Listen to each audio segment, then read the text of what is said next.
Hi friends, मेरे YouTube channel skill tutorials में आप सभी का स्वागत है। पिछले वीडियो में हमने me and the ecology bit को पढ़ा था। उससे आगे हम इस वीडियो में पढ़ेंगे। नेक्स्ट पैराग्राफ है, she is putting her garbage out for the weekly pickup on Monday. वह कूड़ा करकट घर के बाहर निकाल के रख रही है for the weekly pickup on Monday, जो सोमवार को साप्ताहिक पिकअप आती है, जो उठाने के लिए जो गाड़ी आती है, उसके लिए वो कूड़ा क्या कर रही है, बाहर निकालकर घर से रख रही है। कौन? मिसेस ग्रीन, जिसे मजबूरन कवि मिस ग्रीन कहता है। वही मिसेस ग्रीन अपने घर के कूड़ा करकट को बाहर में निकाल कर क्या कर रही है, सोमवार को साप्ताहिक जो गाड़ी लेने आती है उसके लिए वो बाहर निकाल के रख रही है। शी गोज अवे, वो बाहर जाती हैं ऑन वीकेंड्स, वो हर एक वीकेंड्स पे सप्ताहांत में बाहर जाती हैं। So on Saturdays and Sundays we have to look at the big plastic garbage bags on her lawn. क्योंकि वो सप्ताहांत में हर वीकेंड्स में घर से बाहर जाती हैं, छुट्टियां मनाने जाती हैं, कहीं घूमने जाती हैं, तो हर एक शनिवार और रविवार को हम लोग बड़े बड़े प्लास्टिक के थैले उनके लॉन में, उनके घर के अहाते में जो थोड़ा सा जगह है उसमें रखे हुए देखने को मिलता है। But I don't see anything, लेकिन मैं कुछ भी नहीं कहता अबाउट इट, लेकिन मैं इस बारे में कुछ भी नहीं कहता हूँ। उनके जो बड़े बड़े कूड़ा करकट के थैले रखे होते हैं प्लास्टिक में, उसको मैं देखता हूँ, लेकिन मैं इस बारे में कुछ भी नहीं कहता हूँ। I just look at the garbage, मैं केवल उस गार्बेज पर, उस कूड़े पर देखता रहता हूँ। नेक्स्ट पैराग्राफ है, शी सेज टू मी, और मुझे कहती हैं, go pick up that gum wrapper, जाओ और वो जो च्युइंगम तुमने खाया और उसका जो रैपर तुमने फेंका था उसको उठा लो, उसके पैकेट को उठा लो। You throw on my lawn, जो तुमने मेरे अहाते में, मेरे आंगन में जो तुमने फेंका था, उस गम रैपर को, च्युइंगम रैपर को, उसके पैकेट को उठा लो।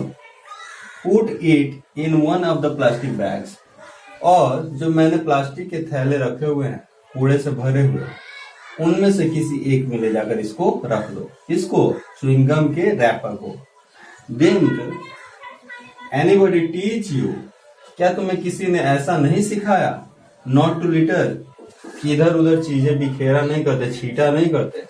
क्या तुम्हें ऐसा किसी ने आज तक बताया नहीं है? नेक्स्ट पैराग्राफ पे आते हैं।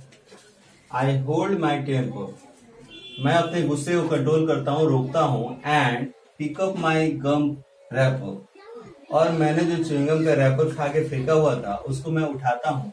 एंड और put it in a bag, और वो जितने सारे गार्बेज बैग रखे हुए थे मिस ग्रीन ने, उसमें से एक में ले जाकर मैं डाल देता हूँ, उस रैपर को रख देता हूँ।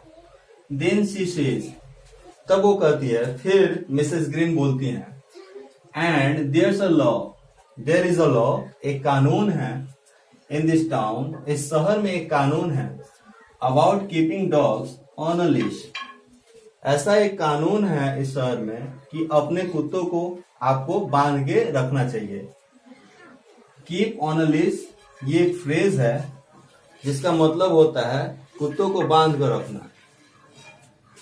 सो इसलिए why is yours always all over the place, लेकिन मैं पूछना चाहती हूँ कि आखिर में तुम्हारा कुत्ता चारों तरफ क्यों हमेशा घूमता रहता है? That dog digs up my garden, वो तुम्हारा जो कुत्ता है वो मेरे बगीचे को डिग्स अप, खोद देता है, एंड और मेसेज अप माई यार्ड, और जो मैंने इतनी मेहनत से अपना सब कुछ बनाया हुआ है, फूल बगीचा बनाया हुआ है, उसको बर्बाद कर देता है, तहस नहस कर देता है। एंड लास्ट वीकेंड, और पिछले सप्ताहांत को, पिछले वीकेंड पर मिस्टर विलियम्स ने साइट इसे देखा, tear open one of my garbage bags, जितने भी मैं कूड़े के बैग्स रखती हूँ, थैला रखती हूँ, उनमें से एक को यह क्या कर रहा था, फाड़ रहा था। पिछले सप्ताह मिस्टर विलियम्स ने देखा। तो इस पैराग्राफ में कहानीकार ये बताना चाह रहा है कि मिस ग्रीन जो है वो इकोलॉजी के बारे में स्वयं तो कुछ करती नहीं है, लेकिन जब भी मैं उनसे कोई सलाह उनको देने जाता हूँ या फिर कन्विंस करने जाता हूँ तो उल्टे ही मुझे ही वो कुछ न कुछ सुना देती हैं। और इस बार ऐसा ही हुआ कि उन्होंने मुझे मेरे कुत्ते के बारे में नसीहत दे डाली।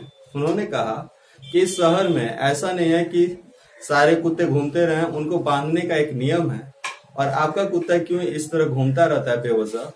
और पिछले सप्ताह में, पिछले वीकेंड्स पे मिस्टर विलियम्स ने देखा कि आपका वो कुत्ता, मैंने जो कूड़े का बैग रखा हुआ है, थैला बाहर में रखा हुआ है, उसको उनमें से एक को वो फाड़ रहा था और इस प्रकार वो मेरे द्वारा लगाए गए फूल बगीचों को क्या करता है, नुकसान पहुंचाता है और चारों तरफ खोद देता है। इसलिए जरूरी है कि आप अपना कुत्ता क्या करो, बांध कर रखो। तो अब वक्त आ गया है इस वीडियो को वाइंड अप करने का। तो मेरा आग्रह है कि आपको कोई भी डाउट हो यदि, या फिर आपको यह वीडियो समझ में ना आई हो, तो निश्चित रूप से आप मेरे प्रीवियस वीडियो को देखेंगे और इस वीडियो से संबंधित कोई भी अगर डाउट्स हो तो उसको क्लियर करने के लिए अपने कमेंट्स निश्चित रूप से करेंगे।